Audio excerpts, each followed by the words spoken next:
현지 시각 23일 트럼프 대통령이 이란과 대화하겠다고 한 지 얼마 지나지 않아 이스라엘이 테헤란을 공습했다고 밝혔습니다. 이스라엘군은 이날 텔레그램 채널에서 초동 보고에 따르면 테헤란 심장부에 있는 이란 테러 정권의 표적을 현재 공습 중이라고 했습니다. 이스라엘과 이란의 공습은 단순한 보복 차원을 넘어 핵심 인프라와 서로의 핵시설을 겨냥하는 단계로까지 확전되며 중동 정세 전반에 중대한 분기점이 될 것으로 보입니다. 앞서 양측은 서로의 핵시설과 군사거점을 직접 타격하며 레드라인을 사실상 무너뜨렸고, 특히 핵시설을 겨냥한 공격은 단순 군사 충돌을 넘어 국제사회 전체를 긴장시키는 요소입니다. 방사능 유출 우려와 함께 주변 국가들의 군사 개입 명분이 확대될 수 있기 때문입니다. 여기에 미국이 외교적 해법을 언급하면서도 군사 옵션을 동시에 유지하고 있어 상황은 더욱 복잡하게 전개되고 있습니다. 향후 관건은 이란의 대응 수위입니다. 만약 이란이 직접적인 대규모 보복에 나설 경우 호르무즈 해협 봉쇄나 영내, 미군 기지 공격 등으로 확전될 가능성이 있습니다. 반대로 제한적 대응에 그칠 경우 긴장은 이어지되 충돌이 관리되는 국면으로 들어갈 수 있습니다. 다만 이미 양측이 핵시설까지 타격한 상황에서 중동 정세는 언제든 통제 불가능한 국면으로 급변할 수 있다는 우려가 나오고 있습니다. 트럼프 대통령이 이란에 대한 최후 통첩 직후 돌연 5일간 상황을 지켜보겠다고 밝히면서 그 배경에 관심이 쏠리고 있습니다. 표면적으로는 외교적 해법의 여지를 남긴 조치로 보이지만 군사적 관점에서는 전력 집결을 위한 시간 벌기 전략일 가능성이 제기됩니다. 특히 미 31회 병원 장대와 미 육군 82공 수사단과 같은 신속 대응 전력이 완전한 작전 태세를 갖추기 위해서는 최소 수율의 준비 기간이 필요하다는 점에서 이번 5일의 공백이 단순한 유예가 아닐 수 있기 때문입니다. 미국은 이란과의 핵 협상 국면에서도 협상과 압박을 병행하면서 필요시 기습적 군사행동을 선택해왔습니다. 외교적 메시지를 앞세워 상대의 경계를 낮춘 뒤 실제 군사 옵션을 준비하는 이중 전략이 반복되어 왔다는 평가입니다. 따라서 이번 결정 역시 단순한 긴장 완화가 아니라 오히려 하르그섬 장악을 비롯한 보다 정교한 군사 작전을 위한 사전 정지 단계일 가능성이 있습니다. 82공 수사단의 경우 즉각 대응 부대에서 차출되는데 약 3,000명 규모의 여단으로 18시간 안에 전 세계 어디로든 전개할 수 있는 신속 대응 전력입니다. 이 때문에 이란의 주요 원유 수출 거점인 하르그 섬을 점령하는 데 투입될 가능성이 있습니다. 일각에서는 하르그 섬의 비행장이 이달 13일 미군의 폭격으로 손상된 만큼 해병대 전투 공병들이 비행장과 기타 공항 인프라를 신속히 복구한 후 81공 수사단이 해병대로부터 작전을 이어받는 역할도 거론되고 있습니다. 해병대는 초기 돌파에 강하나 장기 주둔 능력에선 82공 수사단에 미치지 못하다는 평가가 나오고 있기 때문입니다. 미국이 실제로 지상군을 이란과의 전쟁에 투입해 하르그 섬을 장악한다면 이란과의 협상력에서 우위를 점하려는 전략으로 보입니다. 현지 시각 21일 트럼프 대통령은 만약 이란이 48시간 안에 호르무즈 해협을 완전히 열지 않으면 미국은 그들의 여러 발전소를 공격해 초토화할 것이라며 제일 큰 것부터 시작할 것이라고 경고했습니다. 발전소 타격은 이란 국민의 생활에 직접적인 불편을 안기고 전후 국가 재건에도 걸림돌이 된다는 점에서 미국이 사용을 주저한 방안인데 전쟁이 길어지자 최후의 카드를 꺼낸 모양새입니다. 이란 역시 연료와 에너지 기반 시설이 적에 의해 공격받으면 미국과 그 정권 소유의 영내 모든 에너지, IT, 담수화 기반 시설이 표적이 될 것이라고 대반격을 예고했습니다. 이란이 담수화 시설을 주요 타격 대상으로 언급한 것은 단순한 군사적 대응을 넘어 상대의 생존 인프라를 직접 겨냥하겠다는 전략적 의도가 깔려 있습니다. 중동 지역은 기후 특성상 담수화 설비에 대한 의존도가 절대적인데 특히 사우디아라비아의 경우 해수 담수화 의존도가 약 70%에 달하는 것으로 알려졌습니다.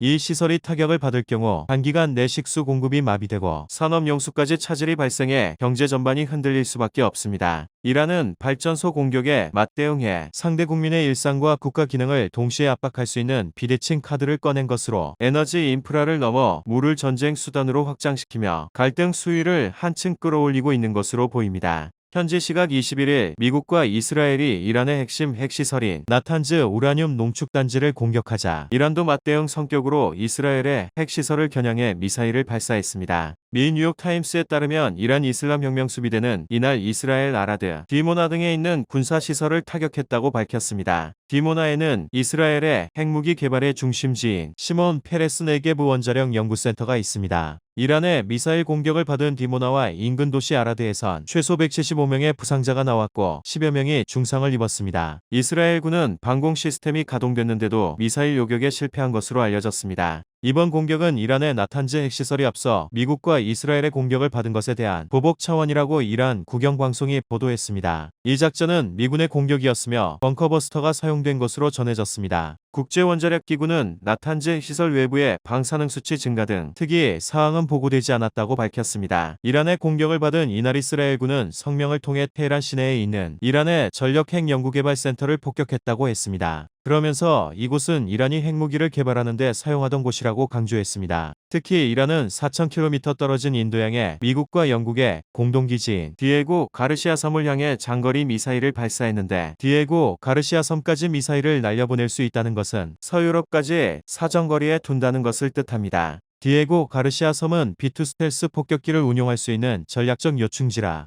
중동 전쟁이 한층 더 격화될 전망입니다. 현지 시각 19일 네타냐후 이스라엘 총리가 개전 후 두 번째 기자회견에서 이란과 전쟁에서 압도적인 승리를 거뒀다고 선언하며 이란이 더 이상 핵연료를 농축하거나 미사일을 생산할 수 없는 상태가 됐다고 밝혔습니다. 이날 네타냐후 총리는 모두 발언에서 이란은 이제 더 이상 우라늄을 농축할 수 없으며 탄도미사일을 제조할 능력도 상실했다고 했습니다. 이어 이란의 상태를 역대 어느 때보다 약해진 상황이라고 하며 이스라엘에 대해서는 지역 강대국을 넘어 일각에서는 세계 강대국이라 부를 정도의 위상을 갖추게 됐다고 강조했습니다. 또 이란 전쟁이 사람들이 생각하는 것보다 빨리 끝날 수 있다고 전망했습니다. 앞서 이스라엘 공군은 지난 18일간 이란 전역에 12,000발의 폭탄을 투하해 방공망의 85%, 탄도미사일 발사대의 60%를 파괴했다고 발표한 바 있습니다. 특히 이스라엘은 사상 처음으로 이란 북부 카스피해 연안의 해군 기지까지 타격하며 이란의 군사 인프라를 전방위로 무력화한 상황입니다. 네타냐후 총리의 승리 선언에도 불구하고 중동 정세는 단기간 내 안정되기보다 불확실성이 더욱 커질 전망입니다. 이란은 직접 충돌 대신 대리 세력과 비대칭 전력으로 보복에 나설 가능성이 크고 호르무즈 해협 등 에너지 요충지 긴장이 고조될 수 있습니다. 게다가 일본에 주둔하던 미 해병대가 이르면 이번 주말 중동에 도착할 거란 전망도 잇따르면서 중동 정세가 한층 더 고조될 것으로 보입니다. 현지 시각 18일 트럼프 대통령은 트루스 소셜에 만약 이란이 무고한 나라를 공격한다면 미국은 지금까지 본 적도 경험한 적도 없는 힘과 위력을 동원해 사우스 파르스 가스전 전체를 대규모로 폭파할 것이라고 밝혔습니다.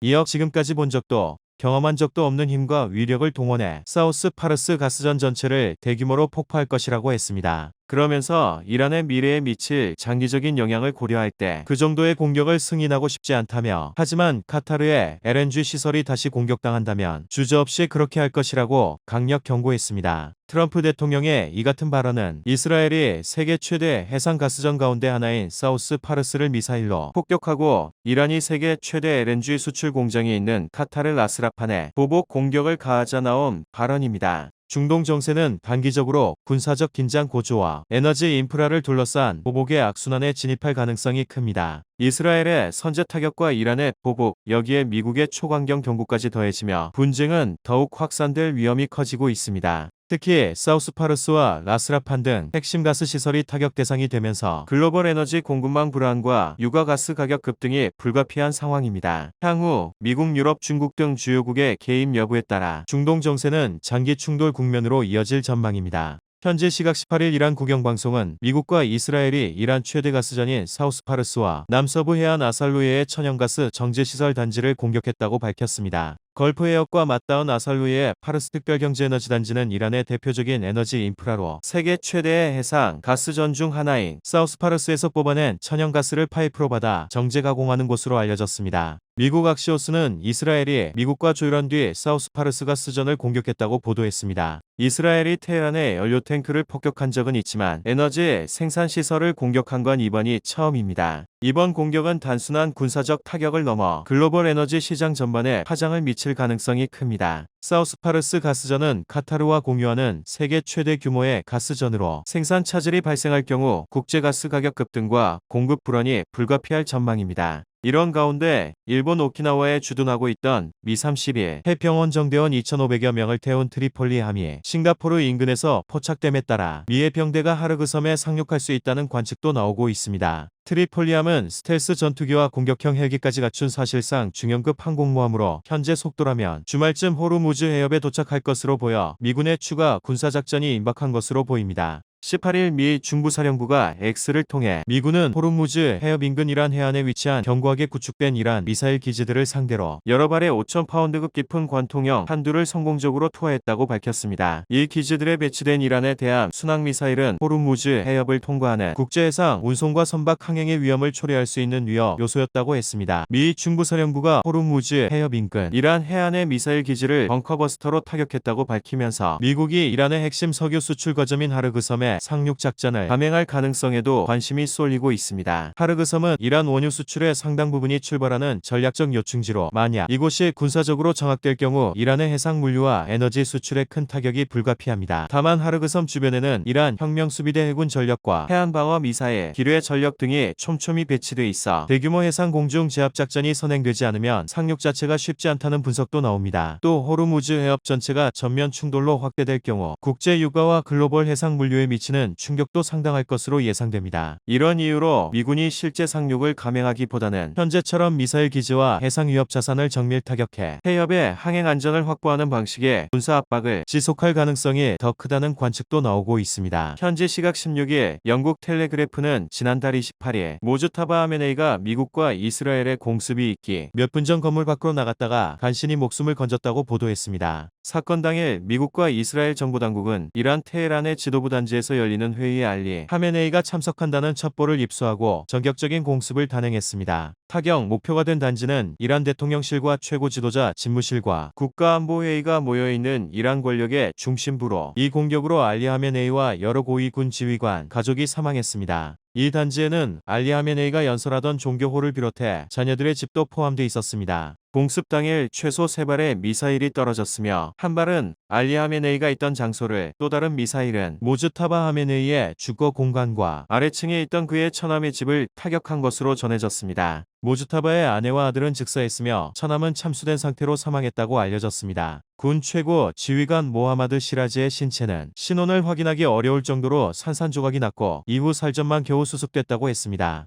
트럼프 대통령은 백악관에서 열린 기자회견에서 모주타바가 죽었는지 살았는지 모르겠다며 많은 사람이 그의 신체가 심하게 훼손됐다고 말한다고 했습니다. 그러면서 한쪽 다리를 잃고 아주 심하게 다쳤다고 한다며 어떤 사람들은 그가 죽었다고도 말한다고 밝히며 모주타바의 행방에 대한 의문점이 더욱 커지고 있습니다. 현지 시각 15일 에피데프린 이스라엘군 대변인은 CNN과의 인터뷰에서 미국 동맹국들과 협력해 유재교 명절이 있는 4월 초까지 최소한의 작전 계획을 준비해 뒀다며 그 이후 3주간 이어질 구체적인 추가 계획도 마련되어 있다고 밝혔습니다. 타임스 오브 이스라엘에 따르면 이스라엘은 지난달 28일 개전 초기 하메네이를 비롯해 40명 이상의 고위 관리를 겨냥한 참수작전을 감행했습니다. 이후 탄도미사일 발사대와 방공망을 집중 타격해 500기 정도로 추산되는 탄도미사일 발사대 가운데 약 70%를 파괴하거나 무력화한 것으로 알려졌습니다. 이스라엘은 현재 이란의 군수 산업 전반을 파괴하는 데 주력하고 있으며 1,700곳 이상을 공격한 것으로 전해졌습니다. 무기 생산의 전 과정에 관여하는 모든 시설이 타격 목표인데 이란의 탄도미사일 역량뿐만 아니라 핵 프로그램과 전반적인 국방 산업 전체를 약화시키려는 것으로 보입니다. 이스라엘군은 이번 전쟁 중 이란군 4천에서 5천 명이 사망하고 수만 명이 다친 것으로 추산했습니다. 특히 미사일 부대를 중심으로 군 내부의 사기 저하와 복무 거부 현상이 나타나고 있는 것으로 알려졌습니다. 이런 가운데 트럼프 대통령은 개전 후 7,000개 이상의 이란 목표물을 명중시키고 탄도 미사일 발사 횟수 90% 감소하고 드론 공격은 95% 감소했으며 이란 해군 함정 100척 이상을 침몰 또는 파괴했다고 밝힌 상황입니다.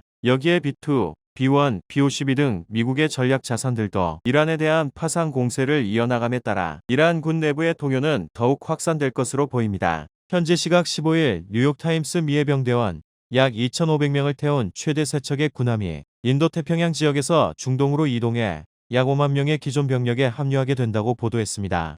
이 병력은 공중공격, 해상상륙작전, 특수작전을 수행할 수 있는 전력으로 알려져 호르무즈 해협 연안에 투입될 가능성도 점쳐지고 있습니다. 미 해병대 증원은 단순한 병력 이동을 넘어 중동 작전의 성격이 한 단계 확대될 가능성을 시사하고 있습니다. 약 2,500명의 해병대 전력은 통상 상륙강습단 형태로 운영되며 분쟁 지역 인근 해역에서 신속 대응 임무를 수행하는 것이 특징입니다. 이에 따라 호르무즈 해협과 오만만 일대에서 해상 교통로를 보호하고 필요할 경우 특수부대 투입이나 제한적 상륙작전을 수행하는 전력으로 활용될 가능성이 큽니다. 특히 이 전력이 이란의 연안 미사일 기지나 드론 기지, 혹은 혁명수비대 해군 거점을 타격하기 위한 작전에 투입될 가능성도 있습니다. 또 미군이나 동맹국 선박이 공격을 받을 경우 해안 지역을 신속히 장악해 해협 통제를 확보하는 임무도 예상됩니다. 향후 전황은 미국이 공습 중심의 제한적 군사 압박이 이어질 수 있다는 전망이 나오는 가운데 미군 기지나 상선 공격을 확대할 경우 미 해병대가 실제 해안 거점 확보 작전에 나서며 국지적인 지상 교전으로 확전될 수 있다는 우려가 나옵니다.